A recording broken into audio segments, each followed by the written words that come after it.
আদেল শব্দের অর্থ হলো ন্যায় বিচারক। যেই জায়গায় আদল করা হয় সেই জায়গার নাম হলো আদালত।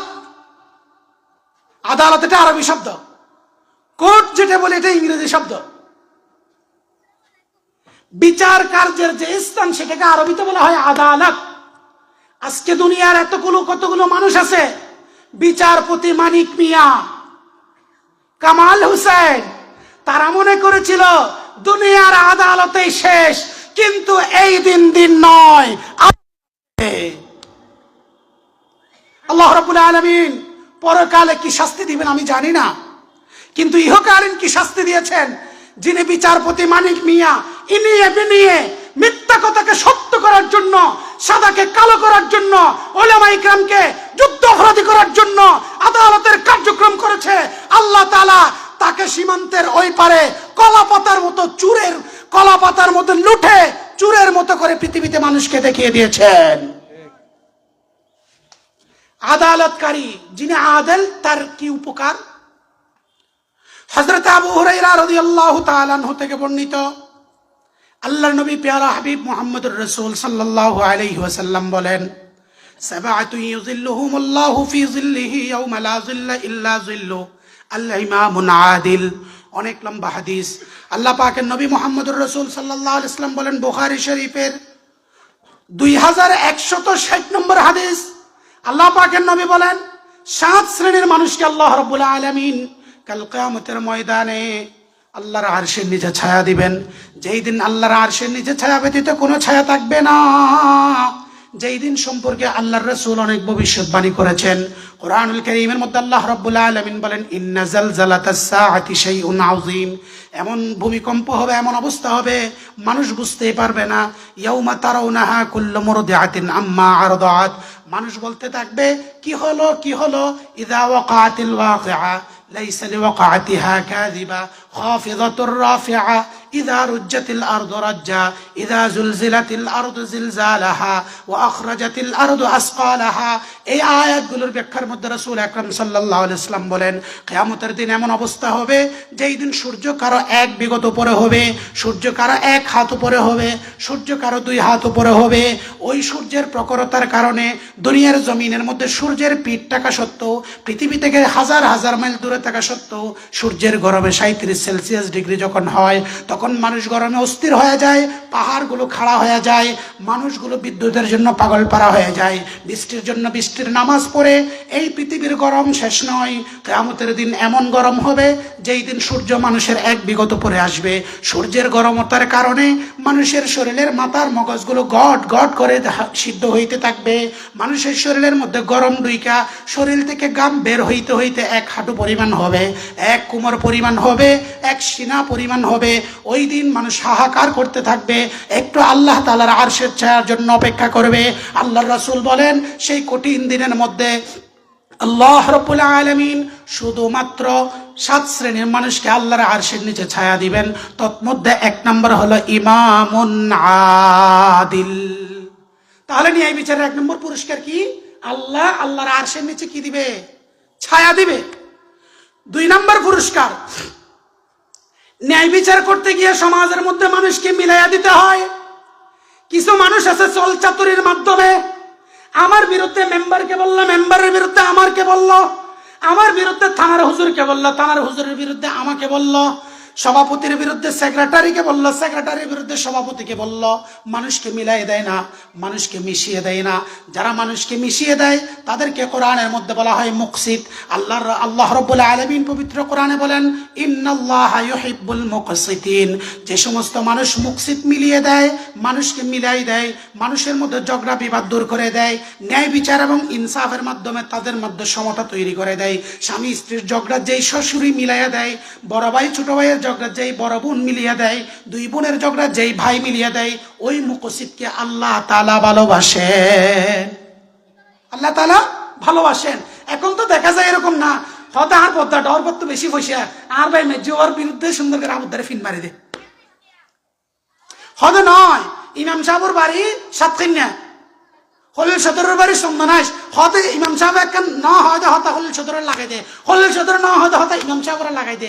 এই যে দ্বন্দ্ব লাগাইয়া দে দুতিয়া, তাদেরকে আল্লাহর রাসূল বলেন তারা জাহান্নামী। وقال رسول الله صلى الله عليه وسلم لا يدخل الجنة قطات, যারা মানুষের মধ্যে চলচাতুরি লাগাইয়া দেয়, ফেস লাগাইয়া দেয়, তারা জাহান্নামী। পক্ষান্তরে যারা মানুষের মধ্যে মিলাইয়া দেয়, আল্লাহ বলেন ইন্নাল্লাহা ইউহিব্বুল মুকসিতিন, আল্লাহ তাআলা তাকে ভালোবাসেন, আল্লাহ তাআলা তাকে ভালোবাসেন। রাসূল কি বলছেন? وقال رسول الله صلى الله عليه وسلم المقسطون عند الله يوم القيامة على منابر من نور عن يمين الرحمن, যেদিন আরশের নিচে আল্লাহর ছায়া থাকবে, সেদিন আল্লাহ তাআলার একটা মিম্বর থাকবে। এক কবি বলেন তখ্ত পাহাড় পাড় যাएंगे জমি पर जलजला होगा, तख्त पर मोहम्मद होगा আদালত पर खुदा होगा। পাহাড় ফেটে ফেটে যাবে। হযরত মাওলানা মুফতি কিফায়েতুল্লাহ সাহেব রাহমাতুল্লাহি আলাইহি তালিমুল ইসলাম নামক ফিকহ কিতাবের মধ্যে লিখেন, তুলা যেমন করে উড়ে পাহাড় তেমন করে উঠতে থাকবে। সমুদ্রের পানি বন্যার সময় যেভাবে মারে, সারা পৃথিবীর চারিদিকে পানি থই থই হয়ে যাবে। ওই দিন আল্লাহ তাআলা আল্লাহর আরশের মধ্যে একটা মিম্বর থাকবে, যেই মিম্বরের মধ্যে স্বয়ং আল্লাহ বসবে।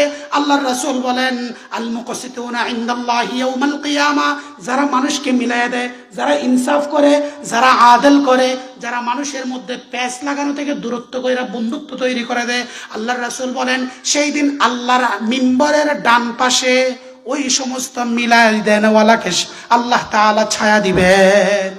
আন ইয়ামিনির রহমান, হাদিসের মধ্যে লিখেছেন আল্লাহর আরশের ডান পাশে তাদেরকে ছায়া দিবে। তাহলে আদলের বিষয়ে আল্লাহ ইয়ামুরুকুম আন তুআদ্দুল আমানাতি ইলা আহলিহা وإذا حكمتم بين الناس أن تحكموا بالعدل إن الله يأمركم بالعدل, আল্লাহ বলতেছেন তোমরা ন্যায় বিচার প্রতিষ্ঠা করো। ইন্নাল্লাহা ইয়ামুরুকুম আন তুআদ্দুল আমানাতি ইলা আহলিহা, তোমরা তোমাদের পরিবার পরিজনের আমানত যথাযথভাবে আদায় করো। ওয়াইদা হাকামতুম বাইনান নাস, যখন তোমরা মানুষের মধ্যে বিচারকের দায়িত্ব পালন করবা। ওয়াইদা হাকামতুম বাইনান নাস, যাতে তুই সর্দারি হবে, সিটিংকে তাফসীর। ওয়াইদা হাকামতুম বাইনান নাস মানে যাতে তুই সর্দারি হবে। সর্দারি হারে হয় গরম মধ্যে ফুতর বউ আছে সেরগুয়া ও রিদ সর্দার, গরম মধ্যে ফুয়া আছে ফাসওয়া ও রিদ সর্দার। ওয়াইদা হাকামতুম বাইনান নাস আন তাহকুমু বিল আদল, ও বাবারা এখানে দাড়ি পাকা মুরব্বী যারা আছেন, বড় ছেলে ছোট ছেলে পৃথক করা যাবে না। ছেলে একটার থেকে পয়সা আছে তার পক্ষে যাওয়া যাবে না, একটার থেকে পয়সা না তার বিপক্ষে যাওয়া যাবে না। পুত্রবধূ নিজের দেশের থেকে একটা আনছে তার পক্ষে কথা বললেন, উত্তরবঙ্গ থেকে একটা আসছে সেটার পক্ষে কথা বললেন না। ওয়াইদা হাকামতুম বাইনান নাস আন তাহকুমু বিল আদল, যখন তুমি আদল হিসেবে মানুষের মধ্যে মিল মিশ করনেওয়ালা ন্যায় বিচারক হিসেবে দাঁড়াবে, আন তাহকুমু বিল আদল, ন্যায় বিচার প্রতিষ্ঠা করো। হযরত শুআইব আলাইহিস সালামকে আল্লাহ তাআলা মাদায়েন শহরের মধ্যে নবী করে প্রেরণ করছেন। তখন শুআইব আলাইহিস সালামকে আল্লাহ বলতেছেন, শুআইব আলাইহিস সালামকে আল্লাহ বলতেছেন তুমি তোমার কওমকে দাওয়াত দিবা, ঈমানের দাওয়াত দিবা, এবং যেন মাফের মধ্যে হেরফেস না করে, হেরফেস না করে। এখন ন্যায় বিচার আদালতের প্রতীক হলো দাড়িপাল্লা। দাড়িপাল্লার কাটা যেমন এদিক সেদিক হতে পারে না, ন্যায় বিচারক ব্যক্তি, সমাজের সর্দার, ঘরের শ্বশুর, ঘরের শাশুড়ি, কোন ছেলের পক্ষে, কোন ছেলের বিপক্ষে, কোন বউয়ের পক্ষে, কোন বউয়ের বিপক্ষে যাইতে পারবে না। এখন তো এমন এক অবস্থা হয়ে গেছে, হয়তো বিচার ফেরবে তো উঠে যায় আগতে বুঝে দিয়ে, আগতে যাই রে ভাই হঠাৎ কেন দূরে যাই হন না, এটা ঈদ ধরনের ভাই। এখন সমাজের মধ্যে বিচার কে করতেছে, যে আগে বুঝাই দেয় তার পক্ষে ডিগ্রি। হযরতে রাসূল আকরাম সাল্লাল্লাহু আলাইহি ওয়াসাল্লামের লম্বা হাদিস, অনেক লম্বা হাদিস, আমার মনে হয় যেন বুখারী শরীফের 3475 নম্বর হাদিস। আল্লাহ রাসূল সাল্লাল্লাহু আলাইহি ওয়াসাল্লাম একদিন বিচার করছে। আন আয়েশা রাদিয়াল্লাহু তাআলা আনহা قالت قال ثم قام فخطب رسول الله صلى الله عليه وسلم انتفع من في خد حدود الله ثم قال إنما هلك الذي قبلهم أنهم كانوا إذا سرق فيهم تركوا وإذا سرق فيهم الضعيف أقاموا عليه الحد রাসূল সাল্লাল্লাহু আলাইহি ওয়াসাল্লামের জামানায় মখজুমি গোত্রের একটা মেয়ে জিনিস চুরি করছিল। মখজুমি গোত্র ছিল ওই এলাকার সম্ভ্রান্ত গোত্র। এখন সম্ভ্রান্ত গোত্রের মেয়ে যখন জিনিস চুরি করছে, রাসূল সাল্লাল্লাহু আলাইহি ওয়াসাল্লাম বিচার করছে কি চোরের হাত কাটা। কোরআনের মধ্যে আছে আস-সারিকু ওয়াস-সারিকাতু ফাকতাউ আইদিয়াহুমা, চোরে ইয়াদ চোর নিজে চুরি করে ইতার হাতটা কাটি ফেলো। এখন আল্লাহ রাসূল হাত কাটতে নির্দেশনা দিয়ে দিছে। এখন সাহাবায়ে কিরামের মধ্যে কেউ কেউ বলতেছে, ওহ একা রাসূলের বুঝাইতে দিতেন, রাসূলের হাসে যাইরে সুপারিশ করতে দিতেন, আর দলের মানুষ নয়, অন্য দলে করলে মকরু, নিজের দলে করলে কুরু কুরু। আমার দলের মানুষ, একটু করে রাসূলকে সুপারিশ করি। সবাই মিলে হযরত উসামা ইবনে যায়েদের কাছে গেছে। উসামা ইবনে যায়েদ হলো আল্লাহ রাসূলের নাতি, দাদার কাছে নাতিগুলো আদরের। উসামা ইবনে যায়েদ কেমনে নাতি? হযরত যায়েদ ছিল আল্লাহ রাসূলের পালক পুত্র, পালক পুত্রের ঘরের নাতি। তাইলে নাতি হত্যাকার হলে দাদাই তো রাইব। উসামা ইবনে যায়েদের কাছে গেছে, একটু তোমার দাদাকে বুঝাও যে মখজুমি গোত্র সম্ভ্রান্ত পরিবারের মেয়ে, তার সুরের শাস্তিটা একটু যেন আল্লাহ রাসূল শিথিল করে দেয়। উসামা ইবনে যায়েদ দাদার কাছে গেছে, আল্লাহ রাসূলের কাছে গেছে। আল্লাহ রাসূল সাল্লাল্লাহু আলাইহি ওয়াসাল্লাম বলেন, আতাশফাউ ফি হাদ্দিন মিন হুদুদিল্লাহ, তোমরা কি আমার কাছে আল্লাহর আইনের বিরুদ্ধে কথা বলতে চাও? সব সমস্যার সমাধান দিতে পারে আল কোরআন। কোরআনের নির্দেশনা অনুযায়ী আমি বিচার করছি। এখানে কার সাহস আছে আমার কাছে কোরআনের বিরুদ্ধে বিচার নিয়ে আসছো? আল্লাহ রাসূল খুতবা দিলেন। খুতবা দেওয়ার পরে বললেন, তোমরা কি আল্লাহর আইনের বিরুদ্ধে সাক্ষ্য দিচ্ছ? কিছু মানুষ আছে না নাই সমাজে আল্লাহর আইনের বিরুদ্ধে সাক্ষ্য দেয়। আল্লাহ রাসূল সাল্লাল্লাহু আলাইহি ওয়াসাল্লাম তারপর বলছেন, তোমরা এমন অবস্থায় নিয়ে গেছো, ইদা সারাকা ফীহিম তারাকু ওয়া ইদা সারাকা ফীহিম আদ-দাঈফ আকামু আলাইহি। তোমরা তো যে অবস্থা করতেছো দেখতেছি, ডর মানুষে চুরি করলে অপরাধ নয়, আর গরিব মানুষে চুরি করলে অপরাধ।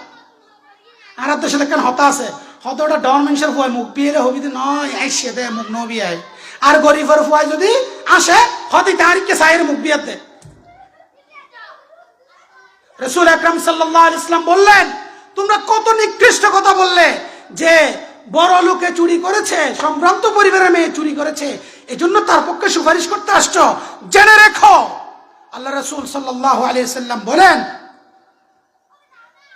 আমার মেয়ে লাউ আন্না কত ফাতিমা বিনতে মুহাম্মদ সারাকাত লাকাতাত আইদিহা। আল্লাহ রাসূল সাল্লাল্লাহু আলাইহি ওয়াসাল্লাম বলেন, সম্ভ্রান্ত পরিবারের মেয়ে না, আমার মেয়ে ফাতেমাও যদি চুরি করে, আমি নবী মুহাম্মদুর রাসূলুল্লাহ সাল্লাল্লাহু আলাইহি ওয়াসাল্লাম আমার মেয়ে ফাতেমার হাত কাটতে 1 ইঞ্চি পরিমাণ দ্বিধাবোধ করব না। এজন্য রাসূল সাল্লাল্লাহু আলাইহি ওয়াসাল্লাম ছিলেন পৃথিবীর শ্রেষ্ঠ জাস্টিস, পৃথিবীর শ্রেষ্ঠ বিচারক।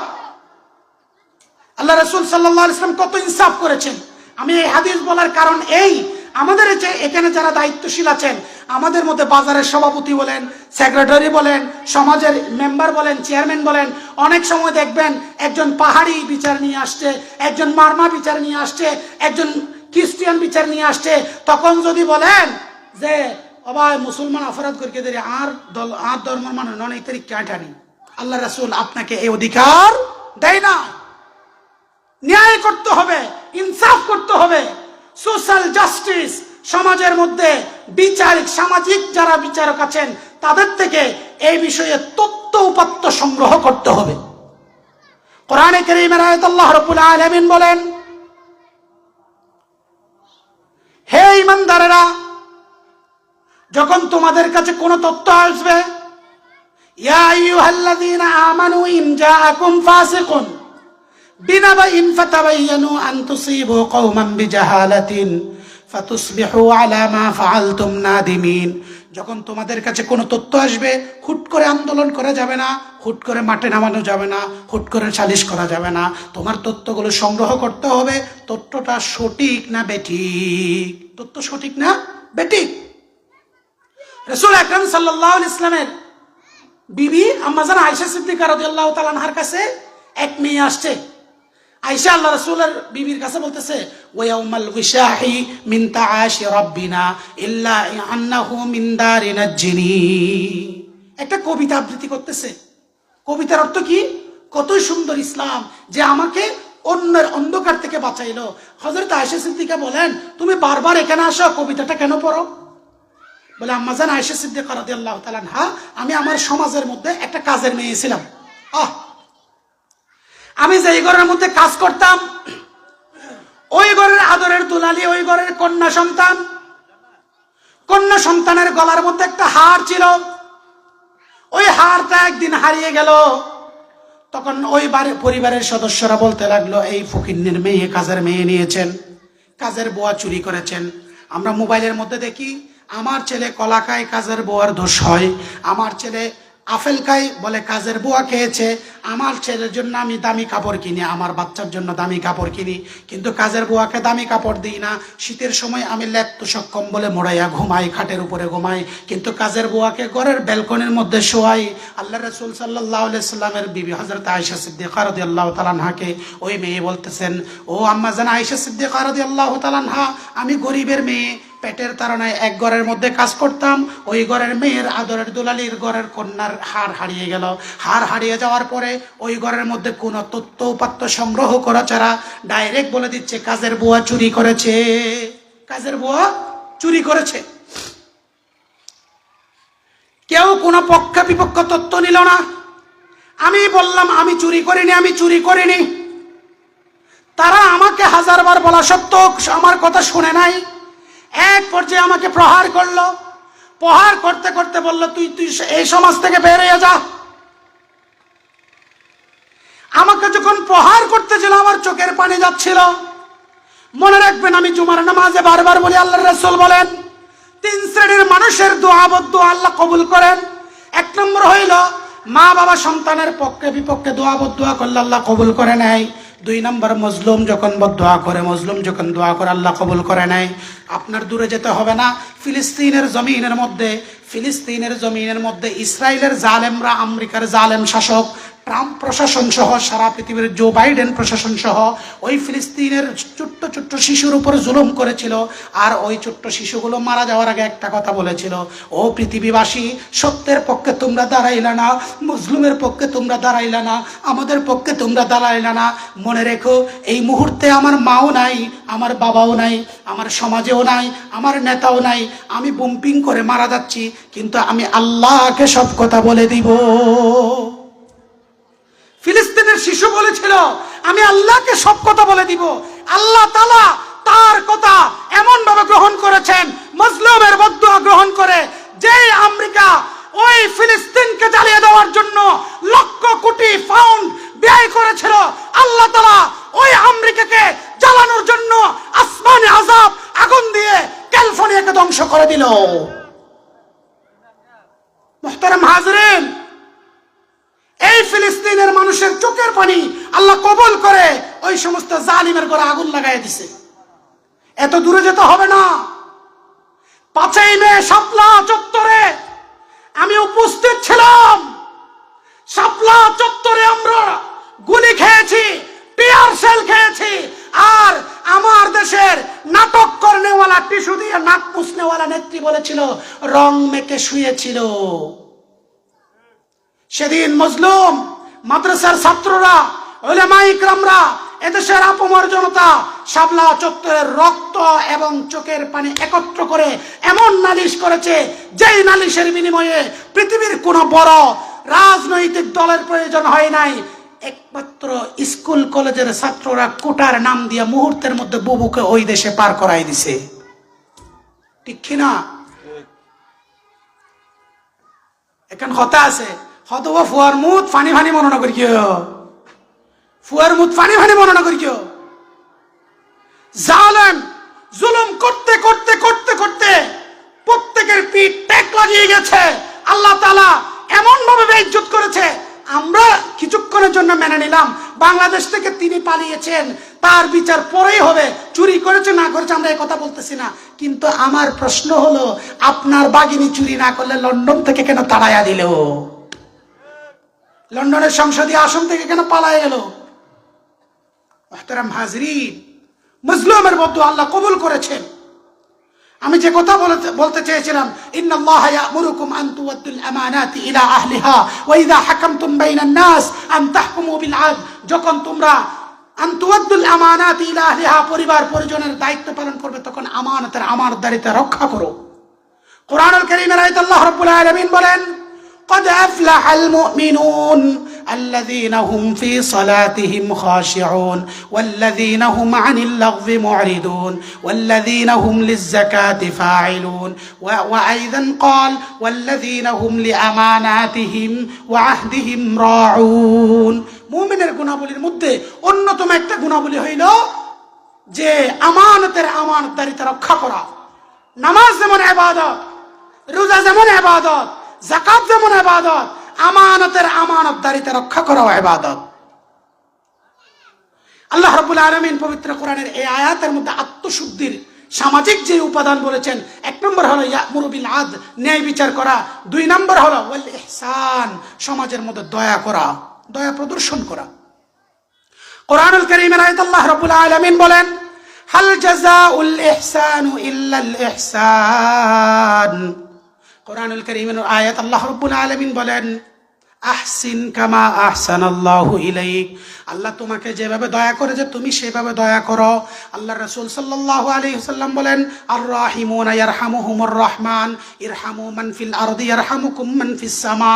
রহমান ওই সমস্ত মানুষের উপর দয়া করে যে সমস্ত মানুষকে দয়া করে আমাদেরকে পৃথিবীর মধ্যে প্রেরণ করলেন, আমাদেরকে দয়া করলেন। আল্লাহ রাসূল বলেন, ইরহামু মান ফিল আরদ, তোমরা জমিনওয়ালার উপর দয়া করো। ইয়ারহামুকুম মান ফিস সামা, যেইভাবে আসমানওয়ালা তোমাকে দয়া করে, আসমানওয়ালা বৃষ্টি দিয়ে পানি দিল, ওই পানি দিয়ে ক্ষেত খামার হইল। আর আমার ঘরের মধ্যে টিউবওয়েল আছে, আর আমি টিউবওয়েলের মধ্যে তালা মারি রাখি, আছে না নাই? হদারত মধ্যে ভর্তি হরস করে ডিপ হই দে, তোরা ফানি দিতেন না, আছে না নাই? ফানি দে না কি ফানি আপনি কিনছেন? যেই মালিকে শত শত কিলোমিটার, শত শত ফুট নিচের থেকে পানি উপরের দিকে উঠাইয়া দিল, আপনি সেই মালিকের পানি পাশের বাড়ির মধ্যে দিলেন না, আপনি তো দয়া করলেন না।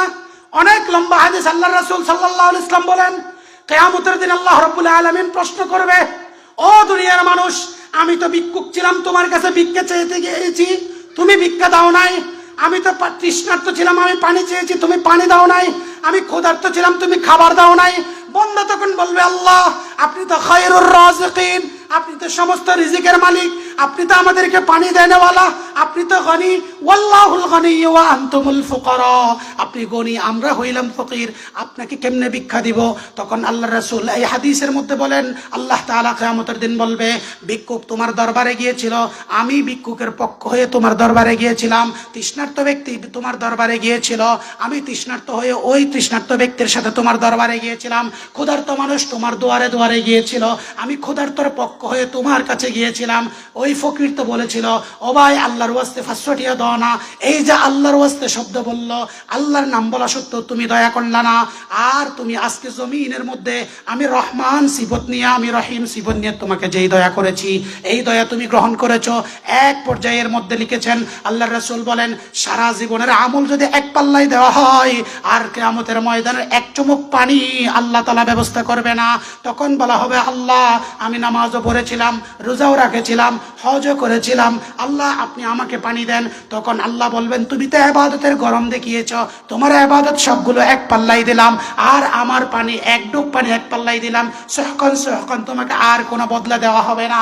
সুতরাং যদি কিয়ামতের মাঠে আল্লাহর দয়া পাইতে ইচ্ছে করেন, তাহলে পৃথিবীতে মানুষকে দয়া করেন, পৃথিবীতে মানুষকে দয়া করেন। আত্মশুদ্ধির সামাজিক রূপ, সামাজিক আলোচনার মধ্যে 1 নম্বর হলো ন্যায় বিচার প্রতিষ্ঠা করেন, 2 নম্বর হলো দয়া করেন, 3 নম্বর ওয়ায়ানহা আনিল ফাহশা, ওয়ায়ানহা আনিল ফাহশা। আল্লাহ তাআলা বলেন, তুমি ফাহেশা কথা থেকে বেঁচে থাকো। আমি বাদ ও পারস করবো, আমাদের এখানে এই জিনিসটা বেশি, কথায় কথায় গালাগালি করে, অত্তর মার তারা হয়ে ফেলে। ভাই ফাহেশা গালাগালি করবেন না। আল্লাহ পাকের নবীর হাদিস, قال رسول الله صلى الله عليه وسلم সিবাবুল মুসলিমি ফুসুকুন ওয়া কিতালুহু কুফর। আল্লাহ পাকের নবী মুহাম্মদুর রাসূলুল্লাহ সাল্লাল্লাহু আলাইহি ওয়াসাল্লাম বলেন, মুমিনকে গালি দেওয়া ফাসিকি এবং মুমিনকে হত্যা করা কুফরি। তাহলে তো আমি গালি দিলাম, নামাজও পড়লাম, রোজাও রাখলাম, হজও করলাম, কিন্তু ফাসিক হয়ে গেলাম, ফাসিক পরিপূর্ণ ইমানদার না। আল্লাহ রাব্বুল আলামিন বলছেন, ওয়া ইয়ানহা আনিল ফাহশা, ফাহেশা কাজ থেকে বেঁচে থাকো, ওয়াল মুনকার, অন্যায় কাজ থেকে বেঁচে থাকো, ওয়াল বাগি, অবাধ্যতা কাজ থেকে বেঁচে থাকো। তাহলে এই আয়াতের তিনটা নির্দেশনা ইতিবাচক, তিনটা নির্দেশনা নীতিবাচক। তাফসীরের কিতাবের মধ্যে লিখেন, আল্লাহ পাকের নবী মুহাম্মদুর রাসূল সাল্লাল্লাহু আলাইহি ওয়াসাল্লাম যখন বিভিন্ন সমাজ গোত্রের মধ্যে চিঠি লিখছেন, দাওয়াত দিচ্ছেন, মসজিদে নববীর চারিদিকে যখন দাওয়াতের মেহনত ছড়িয়ে পড়লো, ইসলামের সুবাতাস যখন চারিদিকে আসতে লাগলো, এক গোত্রের লোক বলতে লাগলো আমি ইসলাম ধর্ম গ্রহণ করব। ওই গোত্রপতির নাম ছিল আকসাম সাইফি। আকসাম সাইফিকে ওই গোত্রের লোকগুলো বলতে লাগলো, আমিরুল মুমিনিন, আপনি তো আমাদের দলের নেতা, আপনি তো আমাদের সর্দার, আপনি সরাসরি মুহাম্মদুর রাসূলুল্লাহর কাছে যাবেন না, আপনি দূত পাঠান, দূতে তথ্য নিবে। দূত দুইজন গেল, দূত দুইজন যাওয়ার পর আল্লাহ রাসূলকে দুইটা প্রশ্ন করলো, মান আনতা, আপনি কে, মা আনতা, আপনি কি। আল্লাহ রাসূল সাল্লাল্লাহু আলাইহি ওয়াসাল্লাম বলেন, আনা মুহাম্মদ ইবনে আব্দুল্লাহ, আমি আব্দুল্লাহর পুত্র মুহাম্মদ। দুই নম্বর প্রশ্নের উত্তর আল্লাহ রাসূল বলেন, আনা মুহাম্মাদুন, আনা আব্দুল্লাহি ওয়া রাসূলু, আমি আল্লাহর গোলাম এবং আল্লাহর প্রেরিত রাসূল। এই দুই কথা বলার পরে আল্লাহ রাসূল এই আয়াত তেলাওয়াত করলেন, ইন্নাল্লাহা ইয়া'মুরু বিল আদলি ওয়াল ইহসান ওয়া ইতা'i যিল কুরবা ওয়া ইয়ানহা আনিল ফাহশাই ওয়াল মুনকার ওয়াল বাগি ইয়া'iদুকুম লাআল্লাকুম তাযাক্কারুন। এই আয়াত যখন পাঠ করলেন, ওই দূত বললেন আবার তেলাওয়াত করেন, আবার শুনলো, আবার তেলাওয়াত করলো, আবার শুনলো। ওই দূতগুলো আকসাম সাইফির কাছে গিয়ে বললেন, আকসাম সাইফি, মদিনার নবী মুহাম্মদ, তিনি তার পরিচয় দিয়েছেন, তিনি আব্দুল্লাহর পুত্র মুহাম্মদ, তিনি আল্লাহর গোলাম এবং আল্লাহর রাসূল, এবং এই আয়াত তেলাওয়াত করলেন।